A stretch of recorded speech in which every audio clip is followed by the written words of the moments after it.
Hi everyone, my name is Tim Brown. Welcome to my Apple Podcast. For this short little episode, I'm going to give you a little insight into what to expect from iOS 11. What you're looking at here is a screenshot of my iPad, and one thing you're going to notice right away is that there are more apps now available on the dock. You'll see on the left-hand side, these are apps that you can manually add, and on to the right-hand side are apps that you use most frequently. So you just have a lot more at your disposal. You can also add additional apps. I'm going to go ahead and grab the News app. I'm going to drag it right to the toolbar. As you can see, it spreads open and I can allow for additional apps. And you can drag as many as you like. They just get smaller and smaller. It functions pretty much like the way your toolbar will function on your Mac. iOS 11 also has allowed for a little bit more flexibility with the multitasking feature in the double window view. For example, I'm going to go ahead and open one application, as in say the Notes app, and I'm going to go ahead and swipe up from the bottom, and I'm going to drag the Photos app, and I'm going to drag it over to the side here. And what you're noticing here is that you have an additional sort of slightly nuanced way of looking at two apps at once. The Photos app in this context is actually functioning as a floating app on top of an existing app. You can actually move this around too in case you need to get it out of your way. It's a pretty nice function. You can also use this as a short step to also a split screen view. So I can take this floating window and just push up on the tab up above, and it'll just make it into a split view application. And while you're in this split view or in the floating app view, you can also use this as an opportunity to also use the drag and drop feature, which now comes with iOS 11. So for example, if I wanted to take a photo from my library and drag it into my Notes application, I can do that as well in one convenient step. And another very nice improvement to the last operating system in which Apple introduced iCloud Drive app, we now have a much expanded function with an app or a folder that's now called the File folder. Basically, with the new File folder, you can now access all of your files and not just the files that are in iCloud Drive. So, for example, you see on the left-hand side here, you have an option for iCloud Drive, but you also have an option for On My iPad. That means any applications on your iPad can also be accessed through the File folder. Now, in general, you're going to notice a lot of improvements across the board, including Control Center. When you swipe up from the bottom, you'll see that Control Center is now designed in a more simpler, more accessible way. And you can add more apps to Control Center. That is, you can customize how you want Control Center to look and how many apps you want to have access to. In addition to Control Center on the right here, you also have floating tiles for all of your open applications as well, which is also a great improvement and starts to resemble more and more the desktop interface.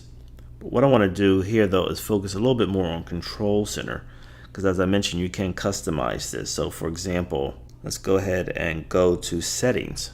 If you want to customize Control Center, you can go to Control Center in Settings, and then you'll see an option here is called Customize Controls. You tap on that and you'll see up top here the apps that you currently have access to: Timer, Camera, Apple TV Remote, Notes, and Text Size. But down below you have more controls, and here you can add any one of these controls to Control Center so you can have access to them immediately. Now, one thing I really like, and this is like the sleeper because Apple didn't really promote this very much, but you can record your screen now. You don't need a third-party app to do this. So you'll see at the bottom where it says more controls, I can select screen recording. So I'm going to go ahead and add that to my screen. And now when I go back and swipe up from the bottom, you'll see that Control Center. If you look at the top right here, there's now a record button. And you can use this option, for example, if you want to do the kind of tutorials I'm doing right now. So I'm going to click record and then provide a little demo on how to use Keynote. And maybe I can demonstrate how to add a shape or image to a slideshow. So maybe I'll go to one of the shapes and add a shape to the iPad. And the whole time I'm doing this, of course, it's being recorded. If I exit out of that and tap on the blue bar at the very top and stop my recording, and you'll see you'll get a message that recording has been saved to Photos. So I'm going to go ahead and go to the Photos app, and there you have it. And finally, I just want to share with you a couple of other things. Of course, the App Store has been redesigned, and basically it's designed really to help you navigate through the App Store, including seeing what is popular for the day, some of the gaming superstars, and so forth. Everything is thematically structured. The images are a lot larger, and featured apps are more pronounced. The last thing I want to show you, though, is a feature I really like, and that is the screen capture feature that allows you to annotate any screen capture. So, for example, if I open up the news application here, I'm going to go ahead and snap an image of the news. And you're going to see a thumbnail along the bottom. If you tap on that thumbnail before it goes away, you are then prompted with the option to annotate your screen capture. And with this, of course, you can use the annotation tools below to draw on top of it, or you can hit the plus symbol on the bottom right, and then you can add text, you can add a signature. You can also add, what I really like is the magnifying tool, which allows you to really zoom in on one area, which is what I really like. And a whole host of other features, including arrows, speech bubbles, and so forth. When you're done, just click done in the top left corner, and it will save it to your library. And or you can hit the share button and import it into another app. Either way, it's a really nice feature to have, and that's really some of the highlights, I think, for iOS 11.